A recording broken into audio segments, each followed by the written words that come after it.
Shannon, who is the board chair for the Marshall Center for Christian Ministry, the sponsoring organization for this lecture series.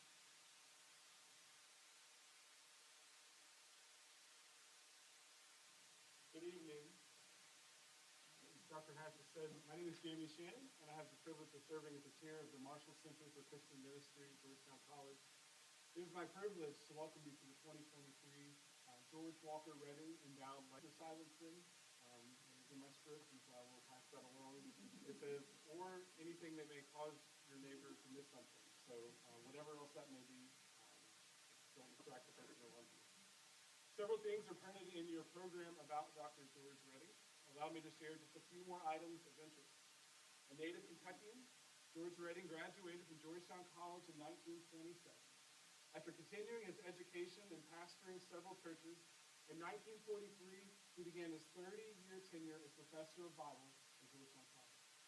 After retiring from the Georgetown faculty in 1973, Dr. Redding joined the faculty of the newly formed Boyce Bible School at Southern Seminary, Louisville, where he lived and taught from 1974 to 1982.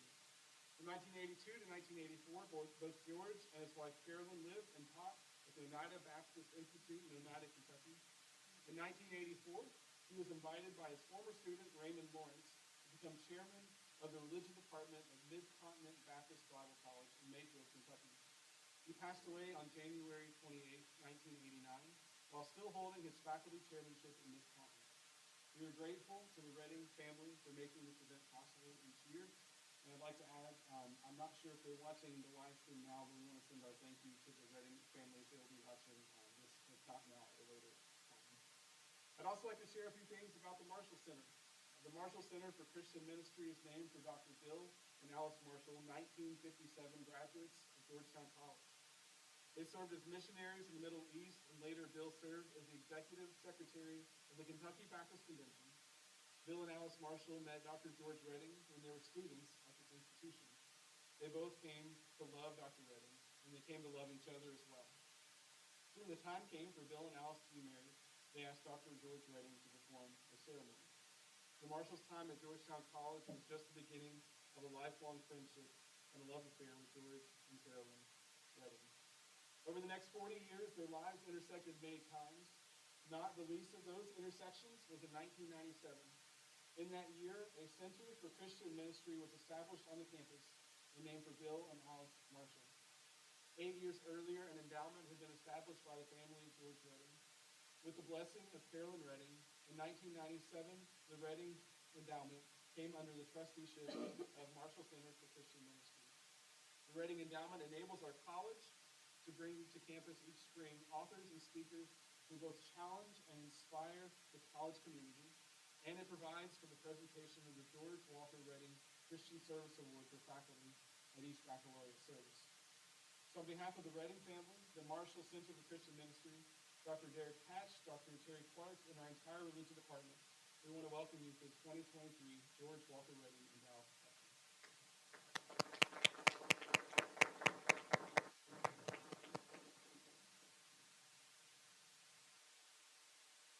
As we gather in this space tonight, if you look in your program, it says we're going to have a small time of prayer. So I would invite you in this space to get comfortable where you're sitting, and I invite you into this time of prayer. You can pray with me, please. In the most gracious God, we come into this space full of everything we've experienced today, full of all the fears and hopes for tomorrow. God, yet we were present here. We were present now.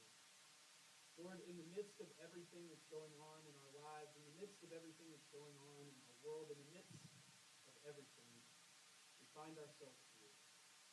Lord, tonight, may our hearts and our minds be open in this space. May we learn from one another and hear the words that Angela has to speak tonight. May they speak to us individually, and may they speak to us collectively. God, may we leave this place changed. God, may we leave this place to go out and to love this world. Lord, we are thankful to be gathered in this space with all that we are and all that we have. God, we are thankful. In Jesus' name we pray and ask you.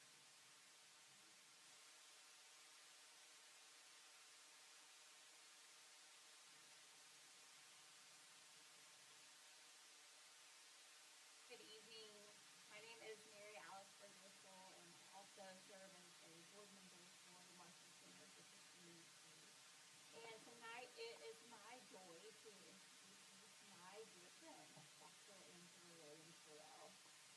Dr. Gorrell speaks and writes about things that deeply matter in this world. Things like joy, finding the life worth living, the intersection between spiritual and mental health. She is the author of 2 books. One, Always On, Practicing Faith in a New Media Landscape, and 2, The Gravity of Joy, a story of being lost and found. Her work has been highlighted in the New York Times, NPR, and Christianity Today.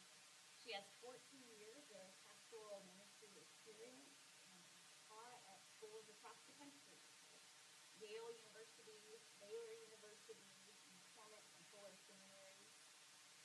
Dr. Gorrell utilizes her expertise to help create collaborative communities of prevention, working to lower suicide and addiction rates. She and her sister also co-host the Grief Sisters podcast. They just finished their first season and are already brainstorming and dreaming about their second season. But the friend I know as Angela and I first met when we were both living and working in Waco, Texas.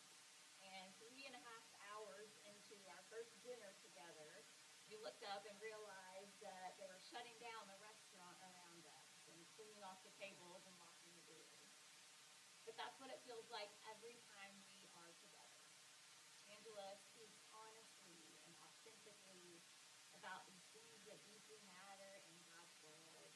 She has one of the most creative, imaginative, and visionary minds that I know, and her heart sings for justice and love to be made known in God's world. She is one of my favorite people, and I'm thrilled to be welcoming her to this campus community that I love so dearly. So please join me in welcoming Dr. Angela Williams Gorrell for the 2023 Reading Lecture.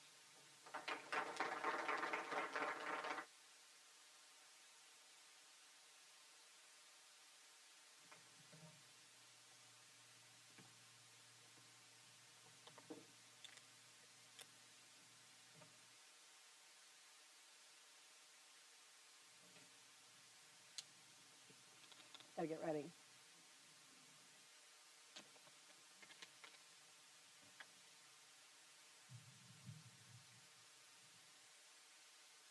Reverend Birdwhistle, that was quite a generous introduction. Thank you so much for your friendship, for who you are as a leader, as a person. President Allen and the Marshall Center, the Reading family, the Marshall family, and all of you, students and professors and community members, and my family, many of my family, several of my family members are right here. Thank you so much to all of you for being with us tonight, both in this space and if you're watching online. We're also really happy that you're with us tonight. I'm going to start by inviting you into a guided meditation. And so just as you invited a few minutes ago, I invite you to get a little bit comfortable in your seat, as comfortable as one can in a seat that's stiff, you know. But try to lean back a little bit, and if you're comfortable, try to soften your gaze or even close your eyes. And I'm going to try to take you to a place in your mind or in your heart just for a few minutes. And so I'm going to ask you to think about some things. You don't need to say anything out loud. You can just think about them to yourself. Try to see right now if you can just get 10% more comfortable. So just maybe roll your shoulders a little bit. Take a deep breath.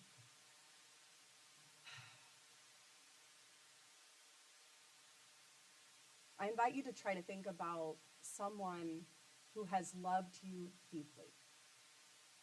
Imagine someone sitting across from you right now who has loved you to life.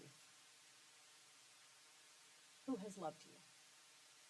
It could be someone who's living, someone who's passed on. It could be God. Who has loved you to life? Loved you deeply. Try to imagine that they're sitting across from you right now.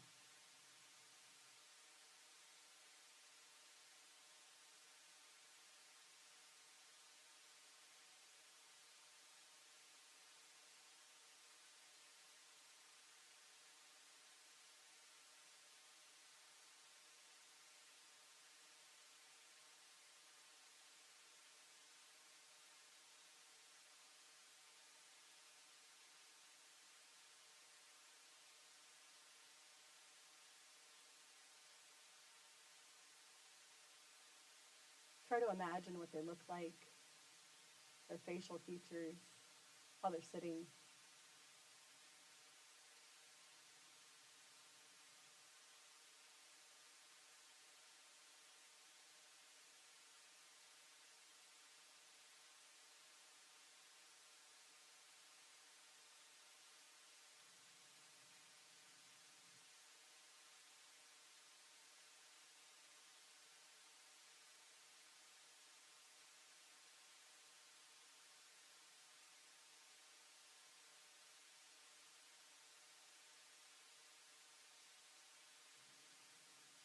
Now I invite you to imagine that they're saying something to you tonight that you really need to hear from them.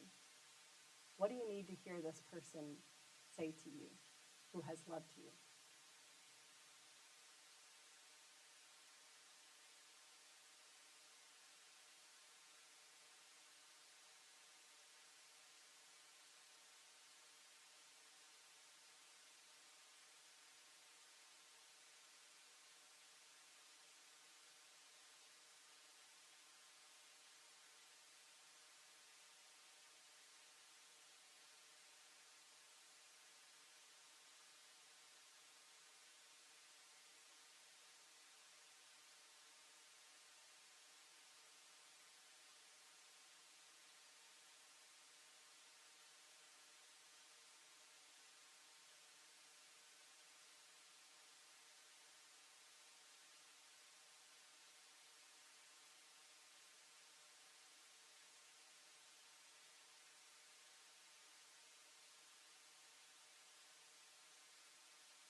I invite you to thank this person, this being before you who has loved you deeply. Thank you for their words.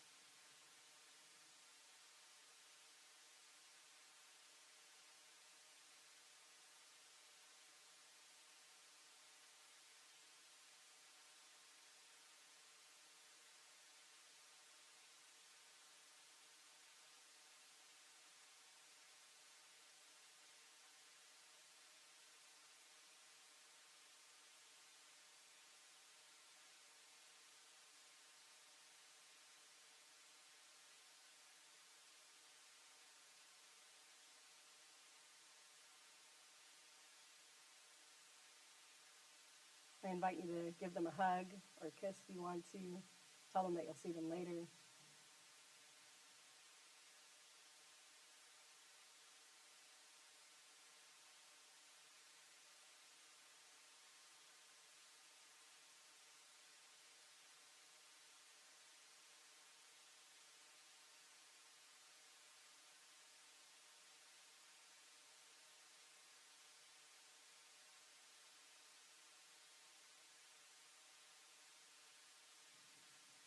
Now you can wiggle your fingers, wiggle your toes, open your eyes, come gently back into the space. Since you are still sitting here breathing, it's not the end. Your story is still being written. Your life is worth living. No matter how you feel tonight, no matter what you brought in here with you, I'm here to say I believe that your life is worth living.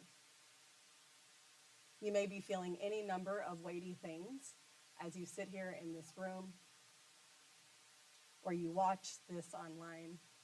Perhaps you're feeling the weight of the news in the last few years, the weight of having been scandalized by life. Perhaps the suffering of the world is so palpable that it's impossible to ignore and often difficult to see the good. You know what I'm saying? A little bit hard to see the good sometimes. Maybe you're feeling the weight of mistakes, the weight of stress. Any college students feeling the weight of stress a little bit? Maybe, yeah, okay. The weight of juggling too much all at the same time, the weight of depression, the weight of anxiety, the heaviness of the past or the future. Perhaps you feel even the burden of the mundane. that life is passing by, but maybe you're feeling uncertain if any of it truly has any value or meaning. Maybe you feel like you're doing and doing and doing, and lately you're wondering, to what end? Richard Rohr has said these words: a focus on progress and more concretely on science, reason, and technological advancement has made us powerful and effective, but also ravaged in the most important areas of our humanity. The inner world of meaning has not been fed. Tonight is an invitation to reflect on suffering inside you, beyond you, or perhaps both, and to nurture your inner world of meaning. I'm going to give you an opportunity tonight to nurture your own soul, and then to think about what this could look like in your relationships with other people.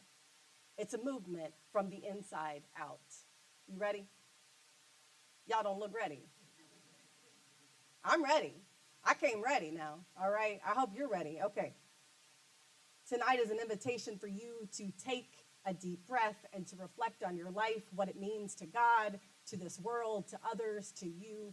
If you wanted a guide who has reflected on suffering and the life worth living from a comfortable recliner, my family will tell you I am not that guide.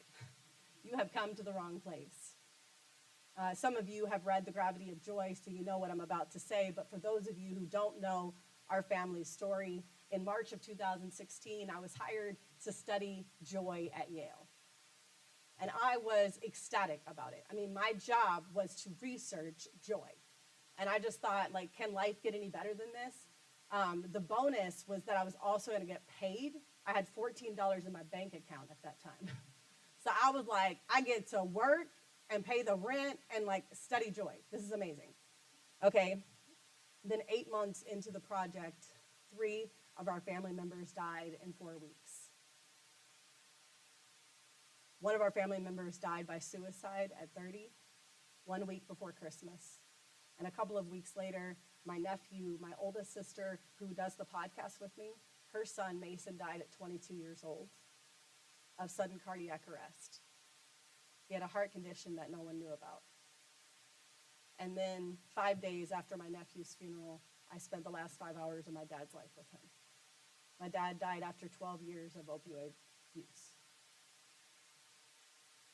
My book, The Gravity of Joy, is about this time period in my life of profound grief. I tell people, don't quit in the middle of my book. Because if you quit, you're going to walk away sad, all right? Because the book is sad at the beginning because I tell the truth about grief. And anybody who, you've been through things, you want somebody to tell the truth about it. And so I do, right? But if you quit in the middle, you're going to be sad, all right? So the joy does come. But I want you to feel like I did.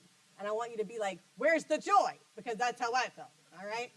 So this book is about this. But just as I was trying to live into this new season of my life and preparing for my book to be released, the pandemic hit.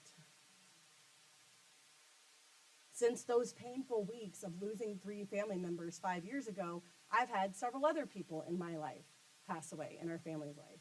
My mama passed away, my pastor, and then the former manager of the Yale Center for Faith and Culture of the Joy Project. He died a few weeks ago. I know about suffering. I know about pain. I know about paralyzing fear, blinding rage, and crying all over journal pages and into couch cushions on my knees. I know about laying in the floor in a fetal position, begging for God to do something, anything to make life more bearable. For a year and a half following my dad's death, after those 4 weeks, I lived in the fog of grief. And then one night, I surrendered to the most strange invitation. I was at the end of myself, and I was empty, and I had nothing to offer anyone. And yet, I said yes to becoming a volunteer chaplain at a women's maximum security prison. During the first month of visits to the prison, I learned that our team primarily served the women in the mental health ward and the women on suicide watch.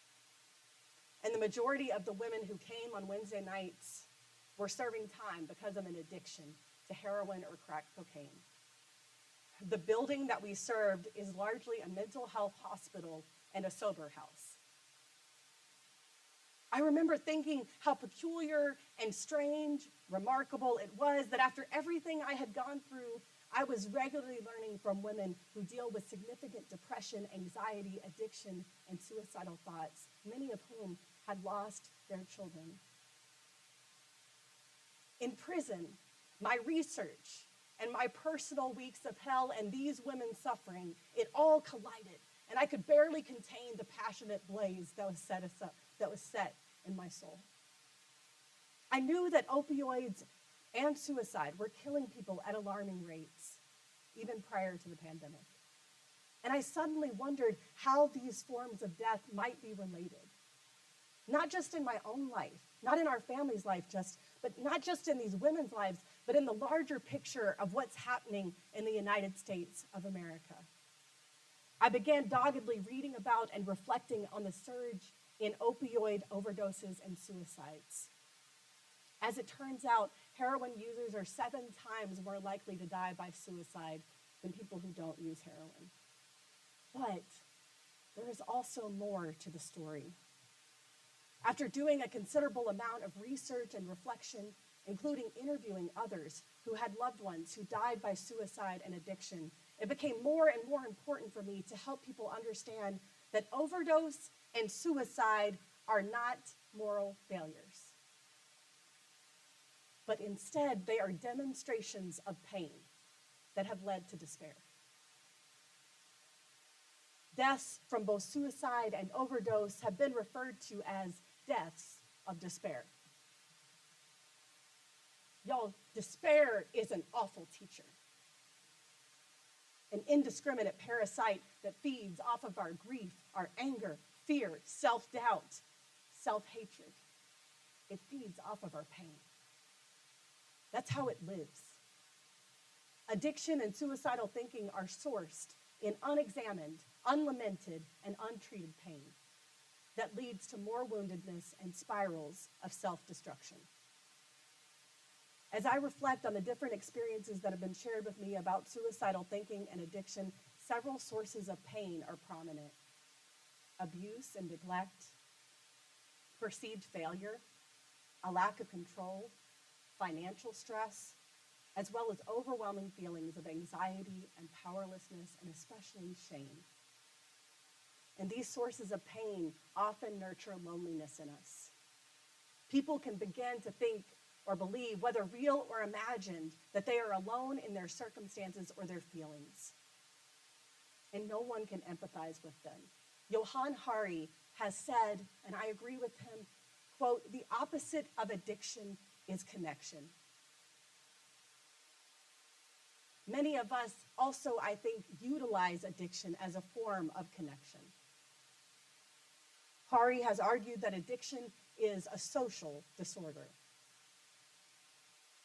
There are 3 things that come together that make it possible for someone to die by suicide, and I use this language very intentionally.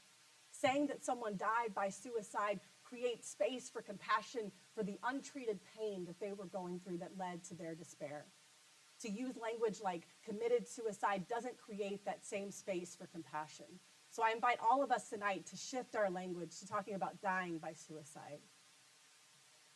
According to Thomas Joyner's book, Why People Die by Suicide, there are 3 things that come together that make it possible for someone to attempt to hurt themselves or to take their own life.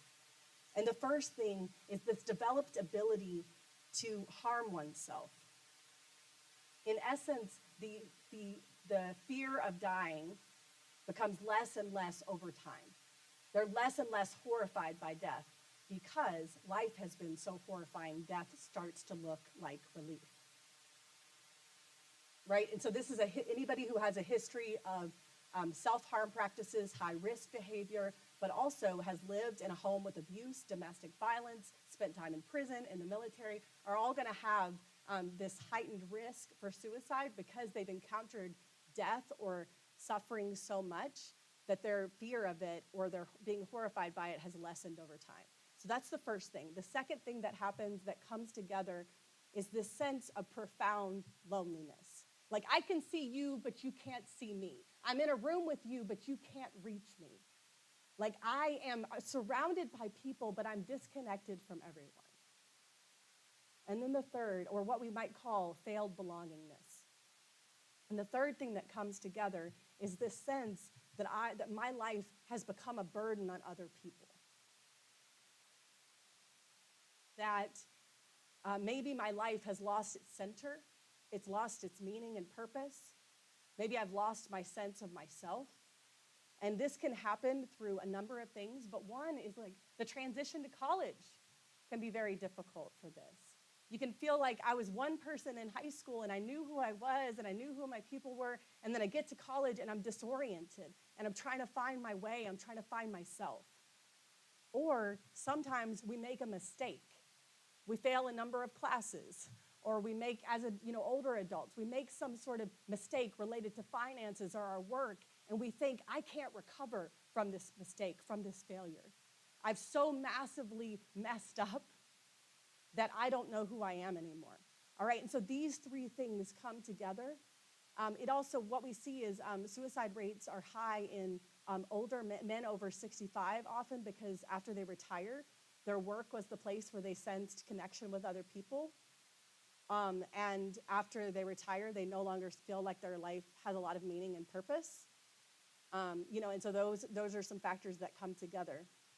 In short, deaths of despair begin as illnesses of the soul.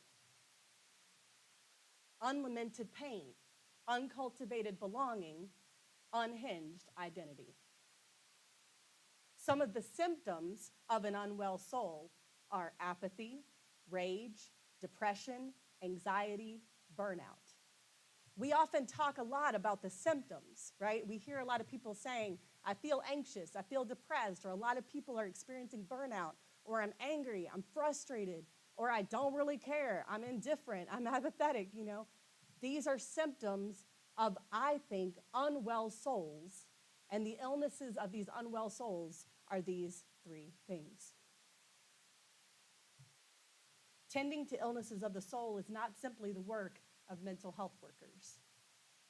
Not only are there not enough mental health workers to handle all of the unlamented pain, uncultivated belonging, and unhinged identity going on right now, illnesses of the soul require more than therapy to heal. Now, I don't want you to get me wrong. Therapy has been life-changing for me. I had a therapist who helped me maintain a relationship with my dad after I realized he was struggling with addiction. I had EMDR therapy for 6 months after the deaths of my family members.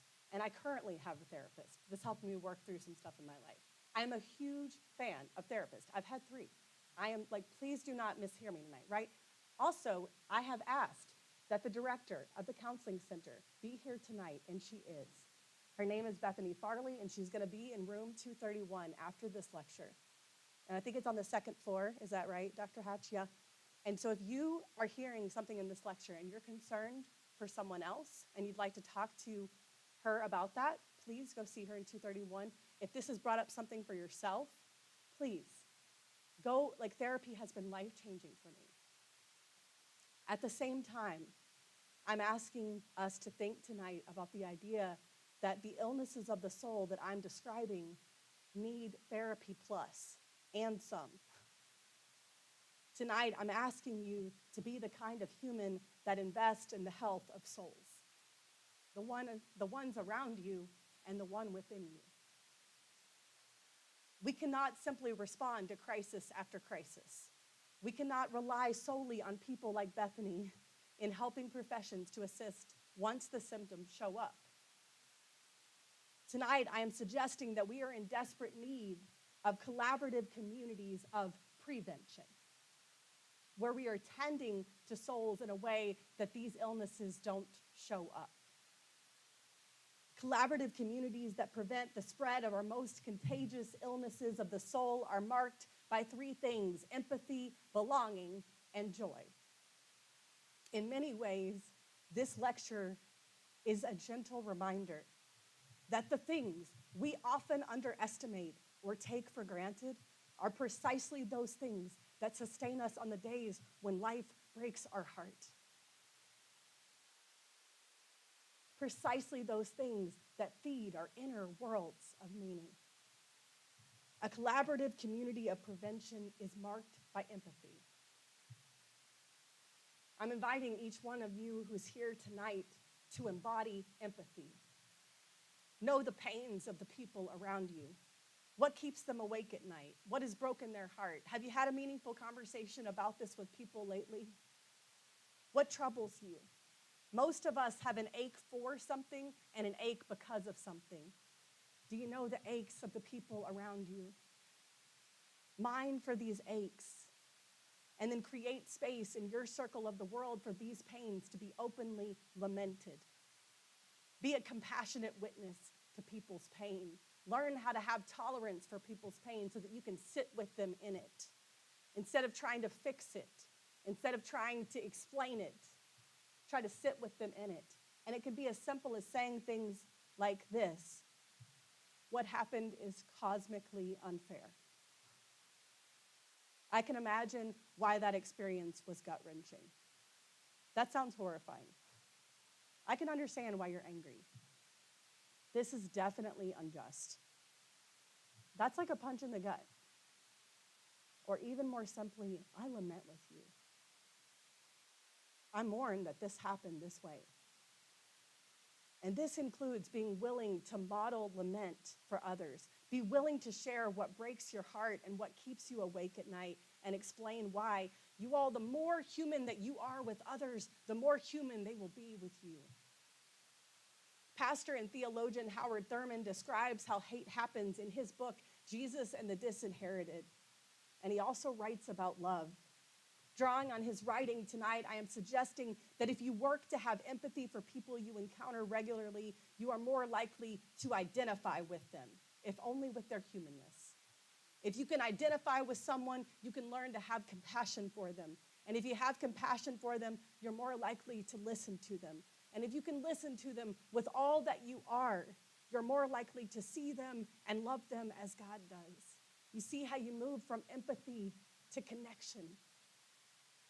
This kind of love, developed through understanding and empathy, promotes belonging. What we need are people like you who love people deeply, who love people to life. Whoever you imagined in your mind, I hope that you're inspired by their life tonight. And you realize, as you're sitting here in this chair tonight, you have an opportunity to be that for someone else, to love them deeply, to love them to life. Words are life-giving or life-taking. A collaborative community of prevention is marked by belonging. I think belonging is a lot like sleep. We don't usually ask one another how well we're sleeping, and yet it's essential for our well-being. We just sort of assume that everybody's getting enough sleep and a good quality of sleep, but we could all use more sleep and a better quality of it. Can I at least get some snaps in here? We could all use, thank you, some sleep. Belonging's like that. We don't really ask one another very much about it. We just sort of assume like everyone's getting enough of it, but most of us are starving for it. Had an amazing conversation at lunch with a few first years today, and we talked about this longing that we all have to feel connected and to feel like, man, it's hard after the pandemic to reconnect with people in person. I'm not quite sure what to say, what to do, how to move. And so it creates some anxiety in me. Just having that conversation makes us all feel like we belong, because we all have the same problem that we're belonging and connecting over, right? We're like, this right here, what we're doing, this is creating anxiety for all of us. This is hard. We can belong to one another over that. So I'm inviting us tonight to be more intentional about having this conversation, using this word. I invite you, if you're the lead of something, if you're the head of a sorority, or fraternity here, if you're the head of a team, if you're running a classroom, a board meeting, every once in a while ask people, do you feel like you belong on this team? Do you feel like you belong in this room? Do you feel like you belong in this group, on this committee? Do you feel like you belong anywhere? Who do you belong to? And if they don't have an answer for you, then you get to work to cultivate it together. And here's the thing. If you're sitting there going, but Angela, Dr. G, like I'm the one who's not feeling the belonging. You have the power to cultivate it. You're not just sitting around waiting for someone to help you to belong. You have agency, and you get to help to cultivate the belonging that you long for. And next, I invite you not just to talk about belonging, but to really be present to people. And I know that smartphones, what it's done, it's not so much that I'm a digital enthusiast in many respects. I'm a fan. My first book's called Always On, and I have a pretty healthy view of like, oh, I think there's a lot of possibilities here in this landscape. But the thing is that when you're on your phone scrolling, you're in two places at once. You're trying to be in a digital space and an in-person physical space at the same time. And what you're doing is poorly attending to both. And you're driving yourself crazy. I invite you to be really, really present to people around you. I know that the pandemic has made this difficult, but to look people in the eyes and to say things like, it's good to see you today. Like, I'm glad you're here. In fact, Greg Ellison, he's a professor at Emory, and he's written a number of books, but like he runs fearless dialogues, and he always starts by walking around the room, and it's very interesting. He looks people in the eyes and says, it's good to see you today. It's good to see you today. It is good to see you. Like, it is good, and he just like keeps going around the whole room, and he's like, you're like, is he gonna do it? Yeah, he's gonna do it to like every table, And his whole thing is we often start our classes, our programs, our events, we walk into a room with people without ever acknowledging their aliveness, their presence. Hey, I'm glad you're here. Your life is a gift to me. I'm glad to be eating lunch with you today. It's good to see you.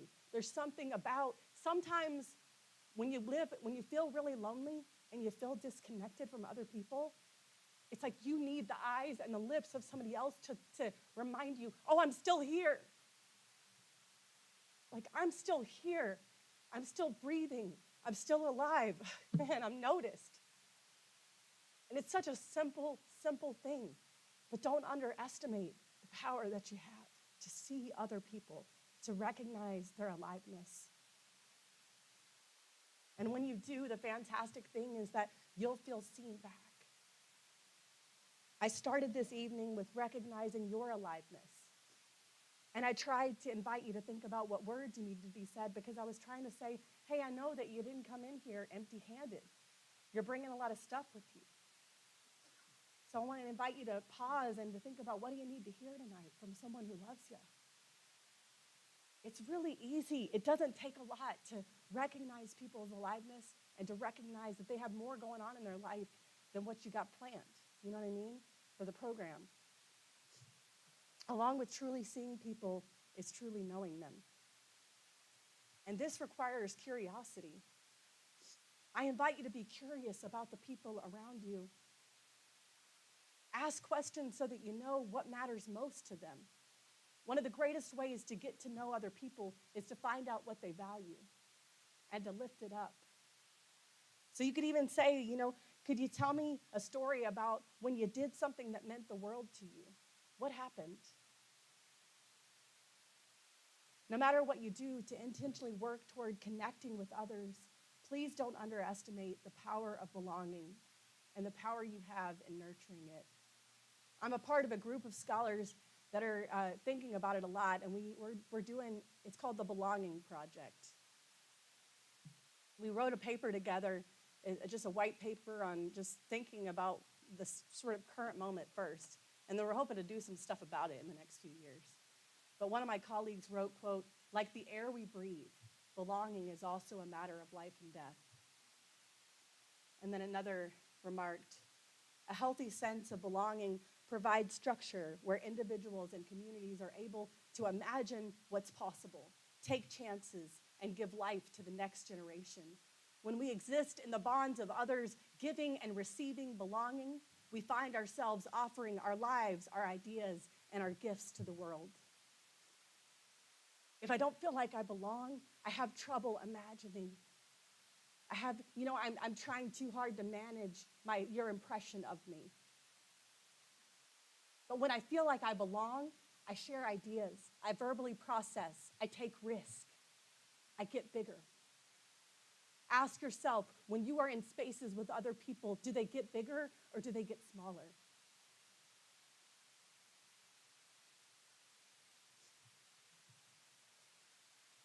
Finally, a collaborative community of prevention is marked by joy. We got there. Quicker than you will in my book, all right? But it does come. The joy comes. It's like a psalm. Don't quit in the middle. All right. I've heard a lot that hope is the opposite of despair. I started tonight by talking about despair. And a lot of people think hope is the ultimate opposite of despair. Jürgen Moltmann, the German theologian, says hope is the anticipation of joy. It's on its way to joy. Hope is a great thing. We all need hope, but it's on the way to joy. So joy is the ultimate counteragent to despair.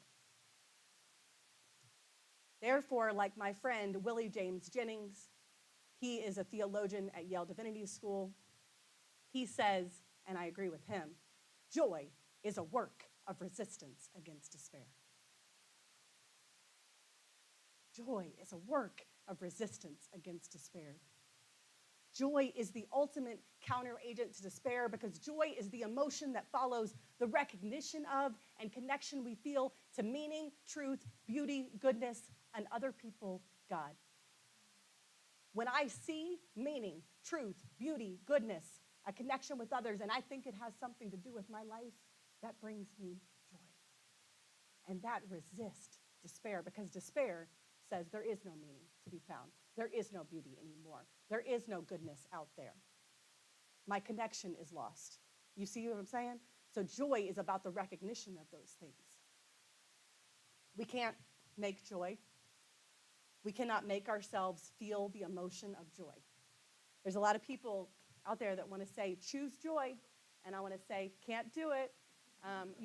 Because I wish we could. I wish I could be like, you could just sit there and go, I want to feel joy. And then it would just come to you. But it doesn't. That's not how it works. Joy is a gift. But we can live like this.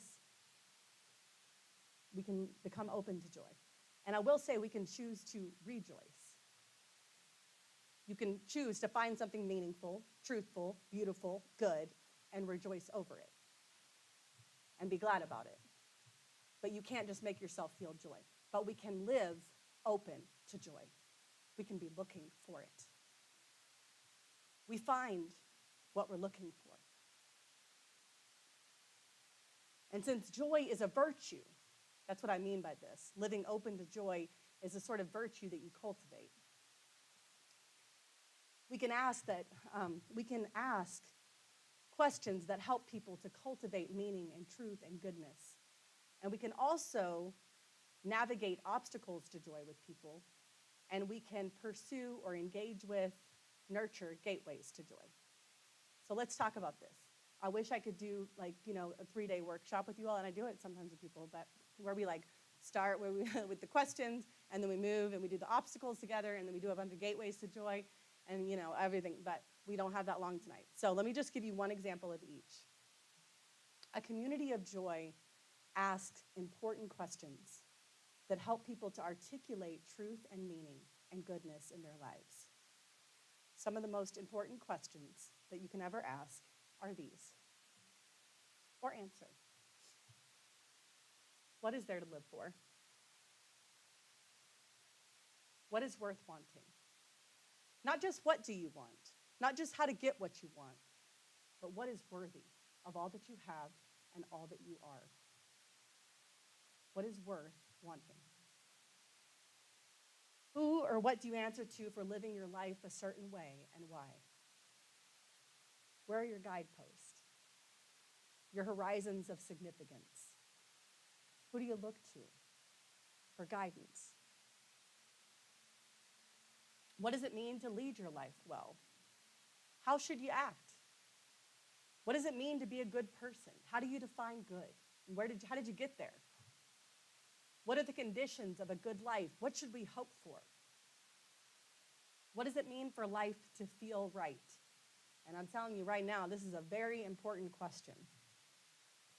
Does it matter? Can you be sad, angry, fearful, and life still be good? What does it mean to deal with feelings constructively? Because here's the thing, y'all, we all feel, and feelings either come out destructively or constructively.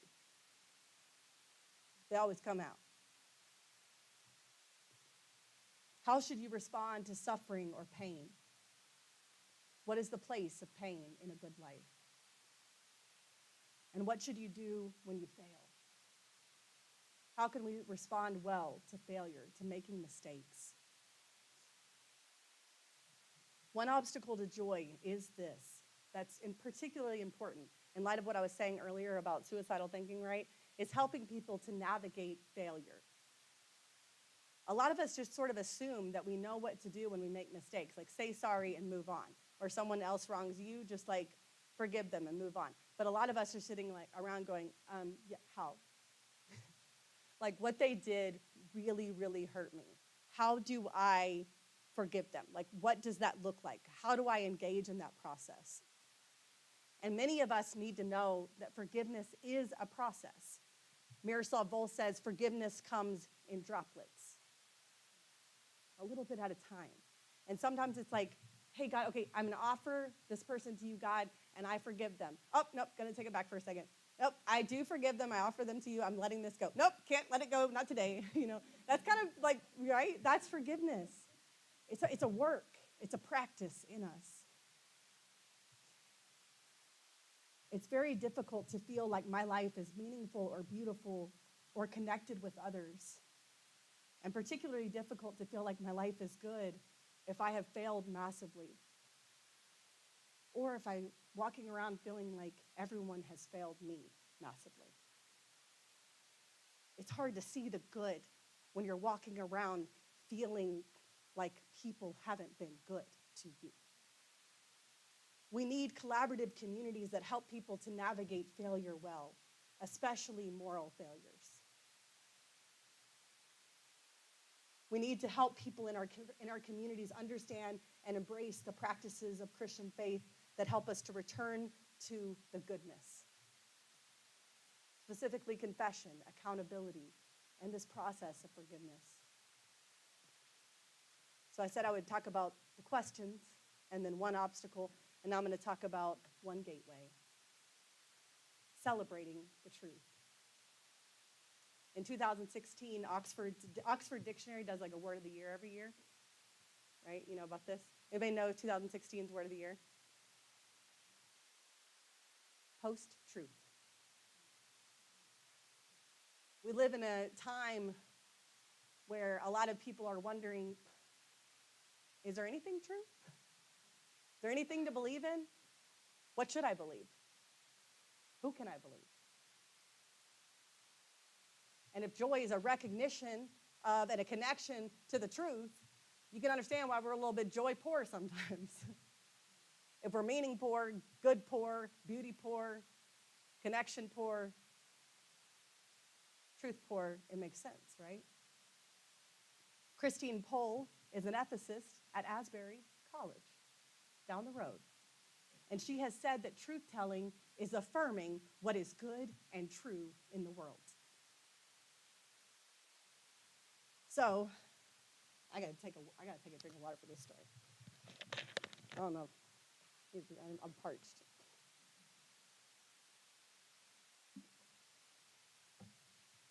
When I realized this practice, I thought, okay, if celebrating the truth is a gateway to joy, if what people need and long for is something to believe in, they need to know what's true about them, like how could we practice this more? So in prison on Wednesday nights, so that was like the research side that was going on at Yale, right? In the prison on Wednesday nights, I put them into small groups one night, and I invited these women. I said, all right, you got flip chart paper. I got special permission to bring it into this maximum security prison, right? Flip chart, you have to get permission for everything to bring in. And I brought in some markers and flip chart paper. And I put them in small groups, and I said, prison has taken away many things. What do you still have? What's left? Go to work. So for the next few minutes, they made a list of all the things that they had. And on every single list in every small group was a version of, we still have our words. Like prison could take away a lot of things, but we still have our words. And so this realization, this illumination that came from our groups one night, married with this realization in our research on joy about the need to celebrate the truth as being a gateway to joy, meant that I started writing liturgies, and we started little like things to read over one another. And what we would do is we'd put a chair in the center of the circle. We'd all sit in a big circle, and everyone would take a seat in the chair and have words read over them. And I would say their name, Mary Alice, and then I would read words over them. And then everyone had the opportunity to sit down and to read the words over someone else or to have the words read over them, right? And we did this regularly. It became a regular practice for us. Sometimes it was really simple things like, Mary Alice, you are a child of God. You have immeasurable dignity. You are wildly good. God made you good. You know, you are smart. You are capable. You are worthy. You are enough. And y'all, if you think you don't underestimate the power of a few words. And what I saw was not only did they weep and did they feel it when they sat in the chair, but they did it when they did it for someone else too, because to celebrate the truth gives us feelings of joy. Sometimes it's sobering, quiet joy, but it feels good to celebrate the truth over one another. And so then I created a reintegration ritual at the prison that mirrored this, okay? Whenever anybody was about to leave the prison, we also had some words that we read over them. And they'd tell me, hey, Angela, I'm out next Monday. And I'd be like, yes, you're out. Reintegration ritual. You're going to come sit right here, you know? And they would come take a seat, and we would read these words over them. May the peace of the Lord Jesus Christ go with you wherever he may send you. May he guide you through the wilderness, protect you through the storm. And we would say, may he grant you vision to see yourself as a new creation. May he give you strength to take up new habits. May he grant you mercy and surround you with people who believe in you, and so on. And then we would end it by saying, we pray we will see you again in this life, but not in this room. Yes. And then I would say Isaiah 43:19-20 says, see, I am doing a new thing, and now it springs up in you. Do you not see it? I am making a way in the wilderness and streams in the wasteland. As a professor at Baylor, I did this in class. In my very last class of the last semester, I did it in all my classes, but in this particular moment, I'm going to tell you about one where I did it, Jesus and the Meaning of Life. So I taught this class at Baylor, and the last week of class, everyone submitted their vision of like, what is a meaningful life? What does it take to lead a meaningful life? How do we get there? What are we aiming for? What should we hope for? And all this, right? So they had 200 words to commend their vision. They wrote a whole paper, but they had 200 words in the last class, and everybody shared. So we went around the circle. There were 22 of us. That's how many people I would allow, me and my graduate assistant, and I allowed 20 of them in the class, right? And so we had 20 spots. Everybody went around, and the very last person who went started their vision by saying, when this class started at Baylor University, when this class started, I didn't know if my life mattered. And today, I believe my life matters because. And 2 days before I had written my little liturgy for this class, I write a new one every semester for all my classes because I try to be guided for, what do they need to hear, right? And so I chose this student first and had them come sit in the chair. And then I said their name, and I said, your life matters to me. That was the first line of the liturgy, and it matters to God. And then we went on, and I said, you are free to live by the Spirit, to live as if you matter. Free to live into your gifts, free to be yourself. You are free to love deeply, to speak the truth, to be on the side of the poor and the oppressed, to rebel against dehumanization, to surrender. You are free to love your enemies, to be brave and forgive, and to be a peace builder. And the last line was, you are free to live a life worthy of your humanity. To recap, we are in desperate need of collaborative communities of prevention. Collaborative communities that prevent the spread of our most contagious illnesses of the soul are marked by empathy, belonging, and joy. My invitations may seem far easier to read than to attempt. I get that. I don't know what you're carrying as you heard these words tonight, but I imagine that it's heavy, no matter who you are in this room. It is wild even how heavy empty space can be. But as you sit there, I invite you to let the following words wash over you. The Spirit of God is your comforter and encourager. The Spirit literally prays for you when you cannot pray. The Spirit is within you and with you. And together the Spirit makes possible what seems impossible. The Spirit will help you. And friends, tonight, one small act, one move toward others can be life-changing. With the Spirit as your companion, you can empathize with other people, lament with one another, be compassionate witnesses to each other's pain. You can love people to life. You can bring up belonging in your conversations. You can look others in the eyes and honor their aliveness. You can be passionately curious about the people you regularly encounter. You can ask and answer meaningful questions with others. You can invite forgiveness. You can practice it. You can give it. You can celebrate the truth. And if you forget absolutely everything I've said tonight, remember this. Every day, you have the opportunity to look others in the eyes and to tell them that they matter to you. So I invite you to say it as often as possible. Like, I hope you wear it out. Like, you matter to me. I hope it gets old. If you're a professor and like student, I hope you're just known for it. They're like, man, Dr. Hatch, he wore that out. Like, we all knew. We mattered to him. We get it, Dr. Hatch. I want people to be like, we get it. I matter. I get it, you know? Because it's more difficult to lose my sense of self or to determine that my life is ineffective or burdensome if I'm a part of a community that regularly tells me that I matter to them. So let's totally exhaust it. As a leader, a team member, a professor, a student, a staff member, a retiree, a human, say it as often as possible. Look at people around you and tell them that they matter to you. And in my own way, I'd like to do that for you tonight, to end where I began. You may be experiencing the weight of the world tonight. But since you are still sitting here breathing, your story is still being written. Your life matters. It matters to me, and it matters to God. This is how you can connect with me.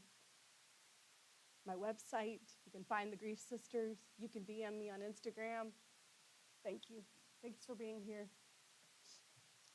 Yeah, oh, thank you.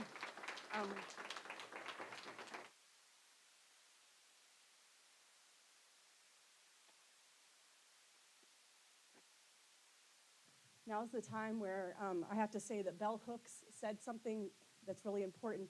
She said there's no safe spaces, only brave people. I think a lot of times we promise safety when we can't. So I can't promise you it's a safe space, but I can promise you it's a brave one in the sense that anyone who speaks up, I think you're brave. We'd love to hear from you. I'd love to hear from you on one of these two things. What illuminations have you had? Was there a moment tonight when you thought, that thing, like, that resonates? That hit me, that hits home for me, that makes sense to me for this community, for my community that I'm a part of. Or what questions do you have for me? And I will maybe answer them and maybe I can't, I don't know. So any reflections or any questions? You don't have to have a microphone or anything. You can just speak from your seat.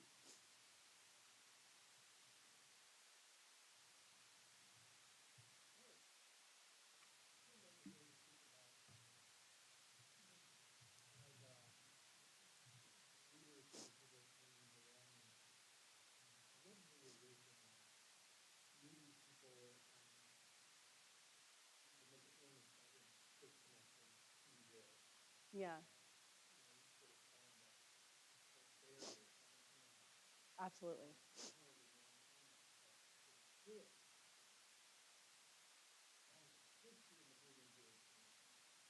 Right. Oh, absolutely. Mental illness can sometimes get in the way of feeling joy. And absolutely that happens, right? Mental distress is an obstacle to joy, anxiety, depression, fear, anger. So one thing is just acknowledging difficult feelings and allowing them and creating space for constructive ways of dealing with depression, anxiety, anger, fear. I think a lot of times like people don't know where they can constructively do so rituals and practices that allow people to write letters and to burn them safely, to break things, to have a lament room where people light candles, where people write poetry, where people, you have a graffiti wall where people share their lamentations. I mean, so first it's helping people like creating space to work through difficult emotions in safe ways. And allowing people, saying to people, difficult emotions are different than saying bad, right? All emotions, I think, are teachers. There's wisdom there if we look for it. So what is this emotion signaling to you?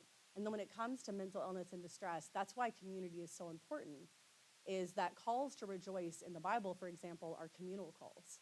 Y'all rejoice. We've made it like a you thing, you need to rejoice, but it's y'all need to rejoice, like together. And then what's incredible is that some people have the spiritual gift of joyfulness. And we need one another.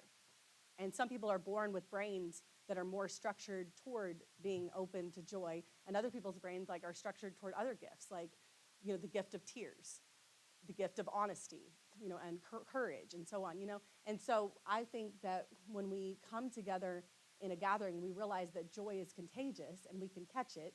And so sometimes it doesn't need to be my joy or my thing that I'm rejoicing over. It can be simply that I'm a witness to your joy that sometimes can rub off on me. And so it's about being in a community constantly like that, right? And then also creating space that says you can hold your joy and sorrow at the same time. Like you don't betray your sorrow, your depression, your anxiety by allowing joy in every once in a while. Emotions need permission. So a lot of times joy is also stifled in our life, just like difficult emotions, because people don't think that they have permission to feel deeply joy. So I think it's, and then lastly, my friend Nina Lau Branson, she runs groups. I talk about this in The Gravity of Joy. I interviewed her. She runs groups with people who are who have been dealing with substance use, and they're living in sober houses. And she meets with them, and they sit around in circles together, and they do the council method of storytelling. And they all start, and you could Google it, but they all start by dedicating the time to someone or something, and they make it like a sacred space together. And then they move into a time of, she'll have sort of an initial icebreaker type question, and then they go into a story time. And it's always a story time that helps to reflect on the meaning, truth, beauty, goodness in their life. So a lot of times when you're in AA or something like that, a lot of times there's a lot of reflection on everything that's gone wrong. This group is a time to reflect on everything that's gone right. And a lot of times even counselors, therapists are trained in crisis care, but not specifically in joy care. But the thing is, our brains remember what's bad that's happened to us a lot better than we remember the good. And so Nina will do a story prompt, tell about a time when you needed help and help arrived. And it's that sort of stuff like that that I think opens us up a little bit over time. Or even if that night you can't think of something, at least you're surrounded by other stories. You know what I mean? So that would be a little bit of something. Yeah, thank you for your question.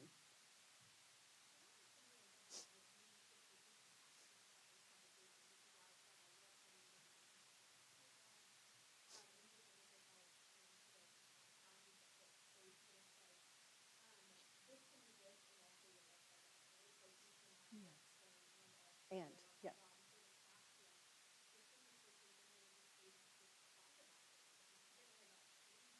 Mhm.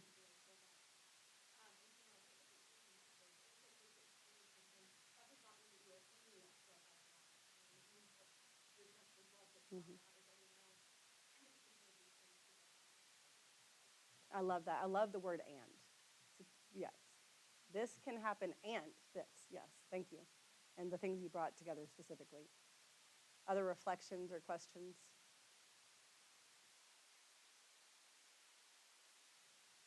So something that came to mind was you mentioned that limit time after you taught. It strikes me that you don't read those songs so often in our churches. That maybe our church services had at times tilted toward the choose joy kind of perspective. Mm-hmm. I think about the ways that the biblical witness has resources for the emotional spectrum that you're talking about is there, and we sort of ignore it or ignore part of it. Mm-hmm. I also think about the rhythm of the Christian year. I mean, we're on the cusp of Ash Wednesday tomorrow, Yeah. the season of Lent. Yeah. The ways in which maybe the Christian year, maybe there are resources there that we're sort of shunned for one reason or another, that recovering them could be useful in our churches to create spaces for routines of prevention. Yeah, absolutely. Like, I think sometimes we don't honor the season of Lent, and we like are already like thinking about Easter. We're like, so tomorrow, today is the first day of Lent, but in 40 days, like we're like, Good Friday. yeah, it's Good Friday. Yeah, Good Friday we just passed, right, exactly. And Holy Saturday we pass over, which is such a moment for that collision of sorrow and joy that's really important, of holding that liminal space. Yeah, absolutely. One of the practices that I've started doing when I do workshops or Sunday school or whatever. Anyways, last Sunday at Memorial Presbyterian, I did it with like 120 people in the space. I think one thing we do is like underestimate how participatory we can be, even with large crowds. And so I did it with 300 people a few months ago in Austin at a retreat. What I do is we do a psalm together. We spend 20 minutes doing and we had the 3 sections of the psalm. The first we do naming. What are you mad about? What are you sad about? What's going on? What are you lamenting in your own life, in your family, in your community, in this church, in this nation, in this world? What are you mad about and what are you sad about? What is going on? What are you lamenting? And so we spend a few minutes doing that and then a few minutes questioning. What questions do you have? For God specifically, like, have you gone on an extended vacation? Do you have no power? Do you not care anymore? I mean, that's what the psalmist does in 77, right? Have you in anger forgotten your compassion? And so we get to question. And then we move into a time of imagining. And this is drawing on the book, both the Psalms and the book, From Lament to Advocacy. But the question, the imagining is, if God were to do something, if this situation were to be turned around, what would happen? Who have you known God to be in the past? What has been possible in the past? And what could you imagine that could be possible now? And then what I did was, after about 20, 25 minutes of silence for everybody, of them doing the naming, the questioning, imagining, is first we start with naming. And we pass around a mic, and we ask everyone to read one line, not everyone, but as many people as want to read one line from their naming. And then we do our questions. And it becomes a collective lament. And then we do our imaginings. And lament can be another gateway to joy. Because lament is the longing for the good, for the truth, for the beauty to emerge, right? And so as we begin to imagine it, it becomes an act of rejoicing in what ought to be. Someone else? Yes.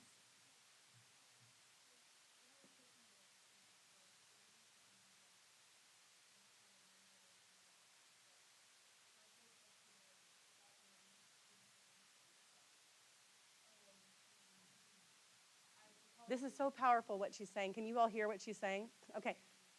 She's saying, can I stop you there? And so she's saying that forgiveness comes in droplets, was a powerful moment for her, an illumination. And then she was saying, and then she wondered, is that even for myself? Like forgiveness for myself. Yeah.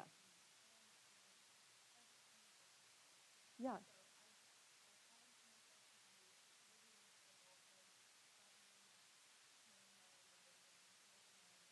Yeah.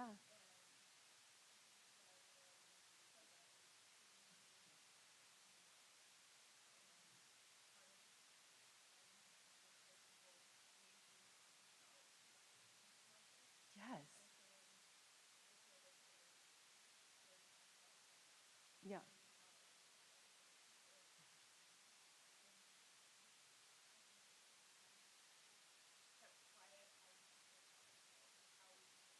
Hmm.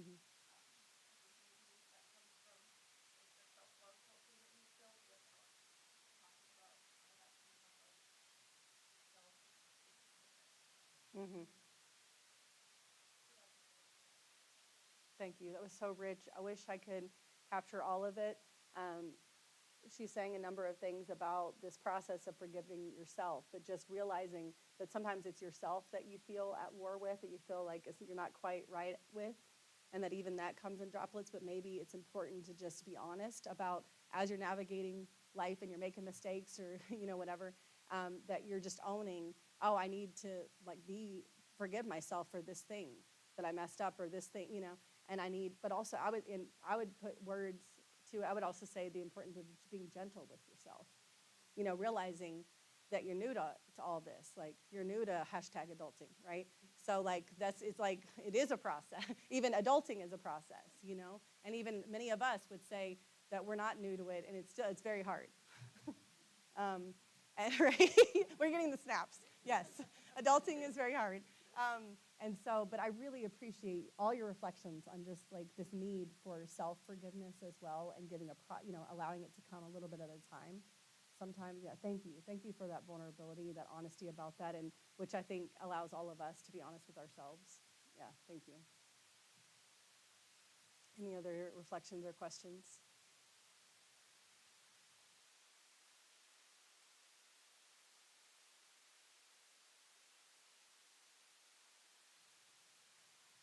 Well, I'll just say that I will stand up here for a minute, and if anybody wants to talk to me one-on-one, you can.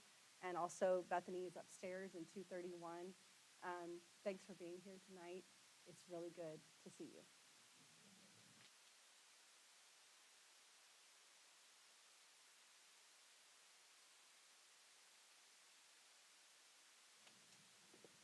Oh, sorry.